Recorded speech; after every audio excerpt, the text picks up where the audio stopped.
Good morning. Today on the KC Auction video blog, we're going to be talking about mental health. That's not something you normally think about an auction company talking about, but I got to tell you, it's an extremely important topic lately, of course, and in general, it's always an important topic. The reason this came about is a couple of things happened. Dan Ryan's a good friend of mine. He works at the Tri-County Mental Health Society here in Kansas City area. He's president of my Rotary Club, and he talked about experiencing a thing loss in our last meeting, which I completely agree with. And so we talked. He talked about that, but also I realized myself over the last 2.5 months or so how difficult and challenging some of these topics could be for me. And if you're watching here today, go ahead and if you have any questions, comments, or concerns, go ahead and post them. Let me know you're watching from, or if you have issues with mental health as well, please go ahead and post them here. But I noticed that for myself during the stay-at-home, especially early on in the stay-at-home order here in Kansas City, that I was having a really hard time focusing on what I was wanting to do and trying to do and get accomplished on a day-to-day basis, to the point where it's affecting business now.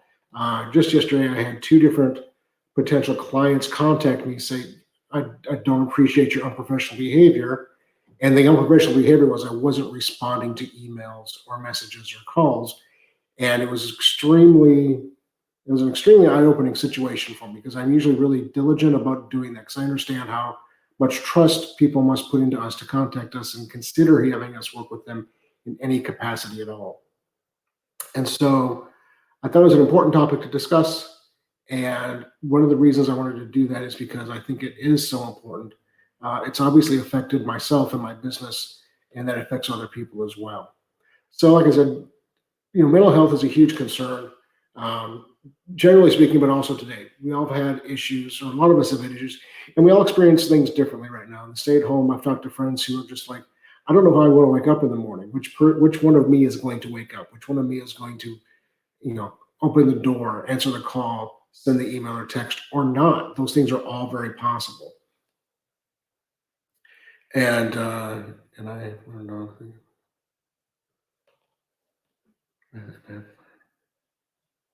Wow, Larry, that's an amazing comment on here.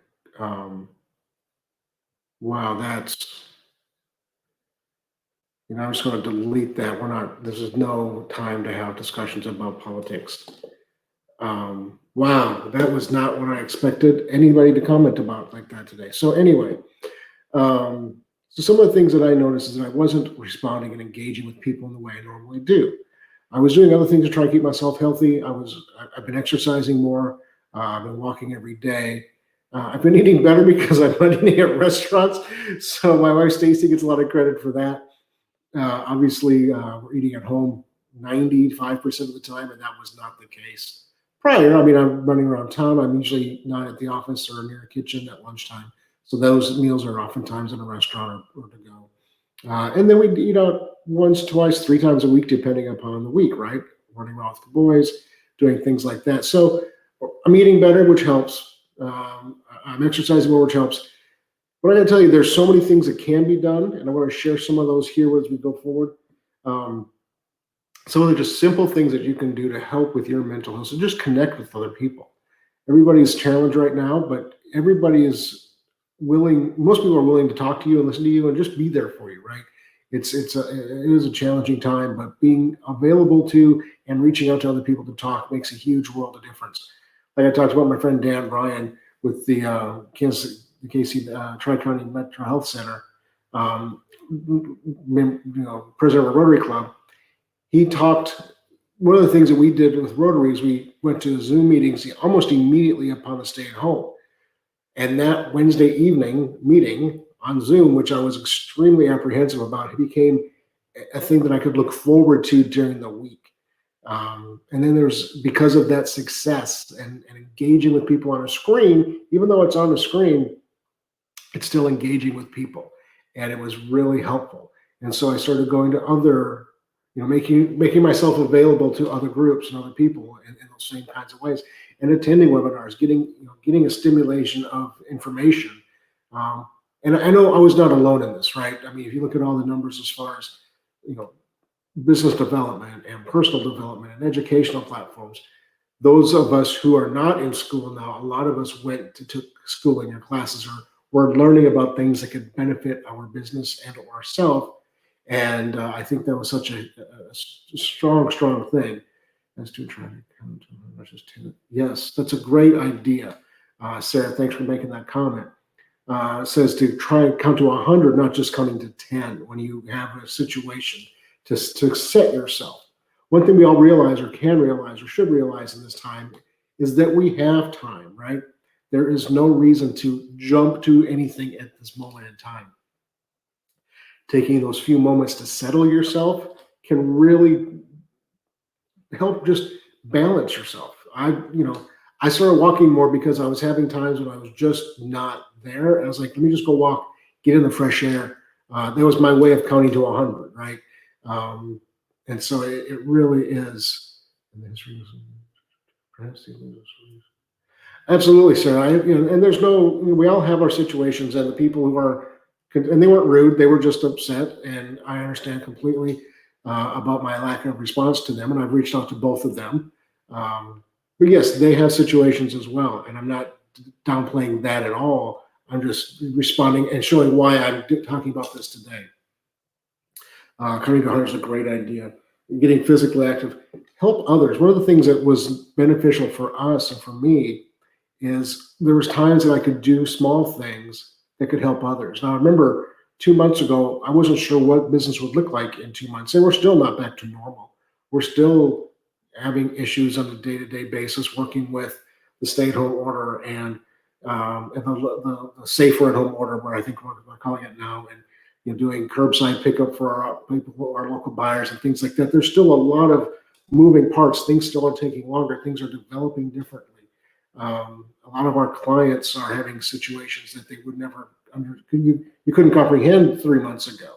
A lot of our organizations that we work with, like Symphony in the Flint Hills, the Albrecht Kemper Museum of Art, all these other organizations that have galas or they have events, obviously they're looking at how can they create some sort of revenue while they're not being able to have these events. And so those are all kinds of things that are really interesting. What if I tell this? Oh, I can do this. So I also just started playing with StreamYard the other day. So I'm going to, as I get comments, I might post them here like this. So we talked about this with Sarah just a second ago, and I want to appreciate saying this about me too, Sarah. Yeah, it's a really interesting thing right now. Other things that you can do to kind of, and let me actually put up this banner here real quick, the Tri-County Mental Health.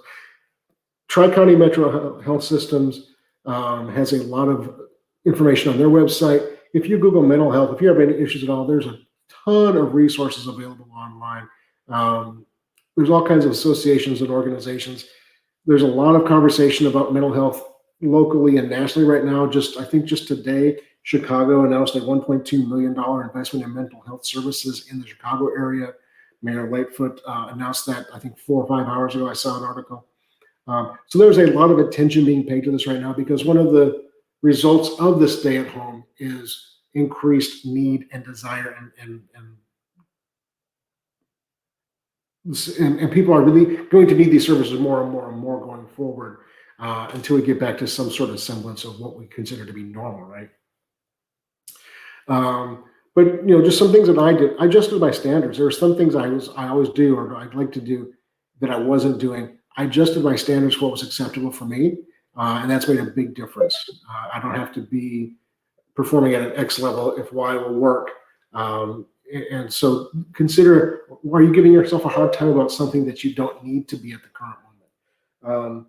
Take control of your environment. Are there things about your environment that are bothering you or challenging you? We did that at the office. You can see, if you watched my shows before, I'm sitting in a new office with a new wall, new decoration behind me that I'm still working on. You can see the light cover is still not put up. I'm going to put some more pictures lower. But yeah, so taking control of your environment, doing things during its slow time that you couldn't do normally is a huge positive to this as well. helping others. Try to get enough sleep. Learn to say no. Obviously, there's a lot of things going on that were affecting folks. If you can say no, it makes a big difference. And then express your feelings. Again, that's part of reaching out to people and connecting. Well, I want to thank you all so much for watching. I want to thank Sarah and others for comments and likes and things like along those lines. If you have any questions about mental health, please TriCountyMHS.org is a resource for you, or just Google mental health in your area and you'll find all kinds of resources. As far as our company, KCAuctionCompany.com, if you have any questions about how we can help you if you're working through a life transition, which is obviously a mental health concern, one of the most stressful times in people's lives is when we get contacted. So I'm used to working with folks and being cognizant of people's mental health, because the stresses of selling either your items or your parents or family members' objects and working through an estate is one of the most stressful times in any person's life. So mental health is something we consider and are cognizant of all the time. But again, if you have any questions about what we're doing, our current auctions are online all the time, KCAuctionCompany.com. You can always give us a call at 816-283-3633. There's somebody answers that phone 24/7. And you can always send us an email at info@KCAuctionCompany.com. Thank you all so much for watching. If you have any questions or comments that you'd like us to consider in the future, please go ahead and post them here, wherever you're watching this, on Facebook, LinkedIn, or YouTube, and we'll be happy to answer them as we can. Thanks again so much, and we'll see you next week on the KC Auction Video Blog.